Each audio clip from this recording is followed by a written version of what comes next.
Hi dear students, welcome back to our educational channel, NMDCAT Preparation. I hope you all are doing very well in your life. Today our topic of discussion is stoichiometry in the second lecture of stoichiometry.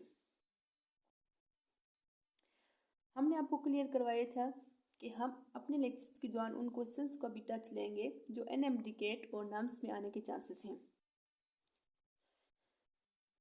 तो अब first question आ जाता है हमारे पास, mass of one oxygen atom is. Mass of one oxygen atom is option A 16, option B 16 mU, option C 16 gram and option D all. सब students को पता होता है कि ऑक्सीजन का मैस होगा 16 होगा, लेकिन अब ये नहीं पता कि 16 mU कब होगा, 16 ग्राम कब होगा और सिर्फ 16 कब होगा। अब 16 तो जो है विदाउट एनी यूनिट, ये हमारे पास मैस नंबर है, एज नो यूनिट, क्योंकि मैस नंबर की कोई यूनिट नहीं होती। लेकिन जब हम एटॉमिक मैस की बात करें तो एटॉमिक मैस के साथ हमारे पास कोई ना कोई यूनिट होना मस्ट होता है।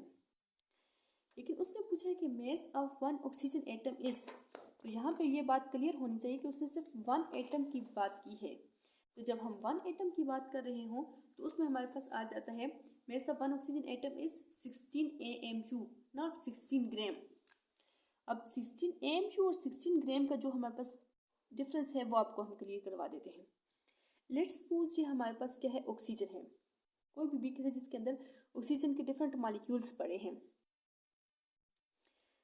अब उसके अंदर ऑक्सीजन का जो एक एटम है, डिफरेंट एटम्स मीन्स एक बीकर है जिसमें हमारे पास ऑक्सीजन के डिफरेंट एटम्स हैं। जब उस एक ऑक्सीजन के एटम का हम मैस लेंगे तो वो हमारे पास 16 AMU होगा। लेकिन जब हम कम्बिनेशन कर लेंगे, सम लेंगे उस ऑल बीकर्स का, मीन्स 1 मोल के अंदर 16 ग्राम हमारे पास तब होगा mess of 1 mole of oxygen, और उस 1 मोल के अंदर कितने पार्टिकल्स होते हैं, Avogadro number of particles, that is equal to 6.022 into 10 power 23 particles. इस तरह से हमारे पास फर्स्ट क्वेश्चन में हमारे पास ऑप्शन करेक्ट आ जाता है, ऑप्शन बी। सेकेंड क्वेश्चन है mass of one oxygen mole is. अब जिसको अगर ये एग्जाम्पल समझ आ गई है तो उसके लिए इन दोनों क्वेश्चन को सॉल्व करना बहुत ईजी है। Mass of one oxygen mole is 16, option B 16 AMU, option C 16 gram and option D all. यहाँ पे उसने कहा है कि 1 मोल ऑक्सीजन, जब 1 मोल की बात करें तो हमने क्या कहा था, 16 ग्राम तब होगा जब वो 1 मोल की बात करें। तो यहाँ पे करेक्ट ऑप्शन क्या हो जाएगा, 16 gram is the mass of 1 mole of oxygen. Next question है हमारे पास 1 AMU taken as standard because. 1 AMU को स्टेंटेड लिया गया, लेकिन उस स्टेंटेड लेने की वजह क्या थी। Option A more abundance, option B more stable and option C equal to whole number and option D all of these. 1 AMU को स्टेंटेड लेने की जो वजह थी वो ये थी कि फर्स्ट वजह भी इसकी करेक्ट है, means option A is correct, because it's more abundance, it's more stable and equal to whole number. तो इस तरह से हमारे पास करेक्ट ऑप्शन क्या हो जाता है, option D all of these. Next question है हमारे पास 1 AMU किसकी इक्वल होता है, 1.67 into 10⁻⁻27 kg, option A, option B 1.67 into 10⁻⁻24 gram, option C 1.67 into 10⁻⁻21 milligram and option D all of this. जिसको स्टूडेंट्स को केजी में अगर वैल्यू आती है 1 AMU की, तो उसके लिए इस क्वेश्चन को सॉल्व करना बहुत ईजी है, क्योंकि वो केजी को मिलीग्राम में भी कन्वर्ट कर सकता है और उसको ग्राम में भी कन्वर्ट कर सकता है। तो इस तरह से 1 AMU जो है वो हमारे पास 1.67 इंटू 10⁻⁻27 kg की इक्वल होता है।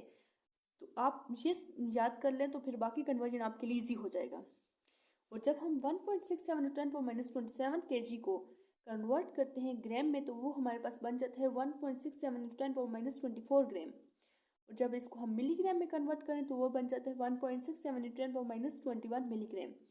तो इस तरह से इसमें हमारे पास करेक्ट ऑप्शन आ जाता है option D all of this. 1 AMU की ये सारी वैल्यूज हैं। जिस स्टूडेंट ने इसका स्क्रीनशॉट लेना है तो वो इसका स्क्रीनशॉट ले लें ताकि हम अपना लेक्चर प्रोसीड कर सकें। अच्छा, नेक्स्ट पॉइंट हमारे पास क्या है कि 1 gram of any substance is equal to the Avogadro number of particles. Means किसी भी सब्सटेंस का जब हम 1 ग्राम ले रहे हों तो वो किसके इक्वल होता है, एवोगैड्रो नंबर ऑफ पार्टिकल्स के इक्वल होता है।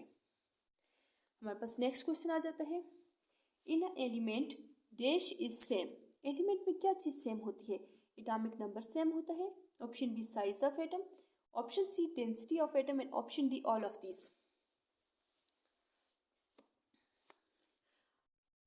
इसमें कौन सी चीज़ जो है वो एलिमेंट्स में सेम होती है, तो आप देखें एटॉमिक नंबर जो है सेम होता है, size of atom, density of atom, number of atom, कौन सा ऑप्शन है जो ठीक नहीं है। इसमें करेक्ट ऑप्शन जो है वो हमारे पास आ जाता है एटॉमिक नंबर। एलिमेंट का जो एटॉमिक नंबर होता है वो हमारे पास सेम होता है।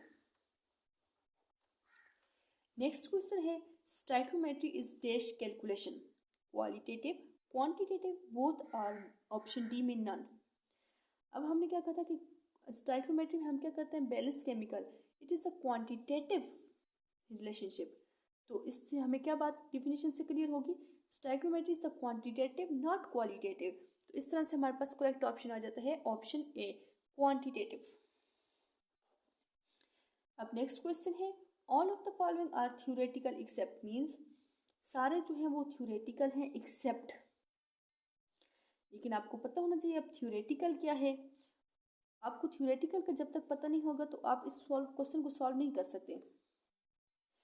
तो आपको मैं क्लियर करवा दूं कि जितनी भी बैलेंस केमिकल इक्वेशंस होती हैं वो हमारे पास थ्योरेटिकल होती हैं।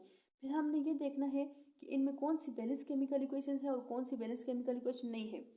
मीन्स यहाँ पे कार्बन 1 है, यहाँ पे भी 1 है, फर्स्ट ऑप्शन में ऑक्सीजन 2 है और ऑक्सीजन 2 है।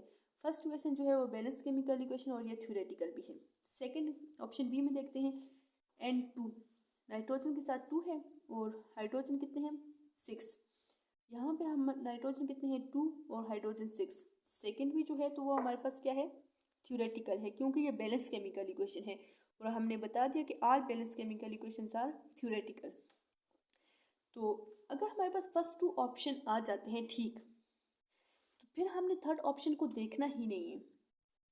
जब ऑल वाला ऑप्शन हो ना तो फिर हमने थर्ड को नहीं देखना, ऑल पे पुट करना है अपना ऑप्शन। लेकिन यहाँ पे ऑल वाला ऑप्शन नहीं है, नन वाला ऑप्शन है। तो फिर हम थर्ड को देखते हैं कि थर्ड में क्या है, Mg के 2 है और ऑक्सीजन के साथ क्या है 2, और प्रोडक्ट में हमारे पास Mg के साथ 2 और ऑक्सीजन के साथ भी 2।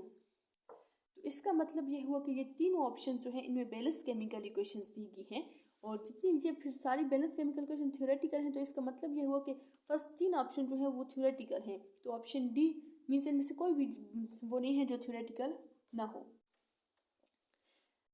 पॉइंट क्या है हमारे पास, all balance chemical equations are theoretical. अब आपको थ्योरेटिकल हमने टॉपिक डिस्कस किया तो इसके साथ हमारे पास क्या होता है, प्रैक्टिकल टेम्परेचर होता है और थ्योरेटिकल होता है। फिर उसको भी हम डिस्कस कर लेते हैं। थ्योरेटिकल टेम्परेचर जो होता है वो एट STP पे वो 0 डिग्री होता है और जो प्रैक्टिकल टेम्परेचर होता है STP पे वो हमारे पास 25 डिग्री होता है। ये हमारे पास क्रैमिंग पॉइंट ऑफ व्यू से इम्पॉर्टेंट है। मीन्स आप इसको क्रैमिंग कर लें, मीन्स इसका रट्टा लगा लें तो ये आपको याद हो जाएगा। ये कुछ क्रैमिंग की जो चीज़ें होती हैं वो हम आपको साथ साथ बताएंगे, तो आप उनको साथ साथ जो हैं तो वो याद कर लें।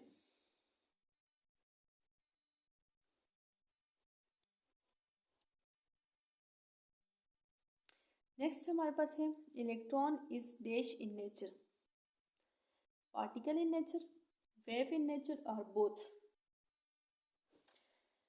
इसमें करेक्ट ऑप्शन क्या है, both. Electron is particle as well as wave. अब श्रोडिंगर और डी ब्रॉगली था वो ये कहते थे कि all substance are dual in nature. According to Schrodinger and de Broglie, electron is both particle as well as wave nature. क्योंकि Schrodinger और डी ब्रॉगली के मुताबिक all substance are dual in nature. In stoichiometry we study calculation based on balance chemical equation. Next हमारे पास जो point है वो ये है कि स्टाइकोमेट्री में हम क्या डिस्कस कर रहे हैं, हम ये स्टडी कर रहे हैं कैलकुलेशन। सारी कैलकुलेशंस होती हैं लेकिन वो किस बेस पे होती हैं, based on balance chemical equation. Means stoichiometry के लिए वर्ड बैलेंस केमिकल इक्वेशन जो है वो बहुत ही इम्पॉर्टेंट है। तो आप जिन स्टूडेंट ने इसका स्क्रीनशॉट लेना है वो इसका स्क्रीनशॉट ले सकते हैं। तो फिर हम आपसे मिलेंगे नेक्स्ट लेक्चर में। फिर भी अगर किसी स्टूडेंट्स को कोई भी कन्फ्यूजन हो, किसी भी टॉपिक की समझ ना आई हो, तो वो कमेंट्स में इजीली हमसे पूछ सकता है।